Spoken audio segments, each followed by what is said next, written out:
Hej og velkommen til nyhederne. I dag skal vi høre om en skole, der ligger i udkants Danmark. Eleverne slider og slæber hver dag fra 8 til 15 og oplever ingenting. De har gjort alt, hvad de kan for at komme til København og opleve det kulturelle storbyliv.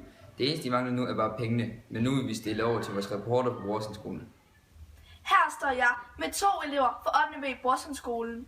I dag skal vi nemlig følge med i deres hverdag for at se, om det her virkelig er udkants Danmark. Hvad for en time skal vi med ind til? Vi skal have dansk med vores lærer Lully. Det lyder godt nok spændende.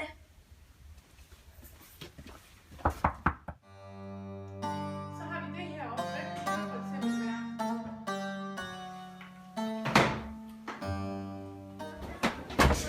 Ja, vi kan godt forstå, at 8. B mener, at de har en kedelig hverdag. Derfor vil jeg nu gå rundt og kigge i Varde for at se, om det her virkelig er udkants Danmark.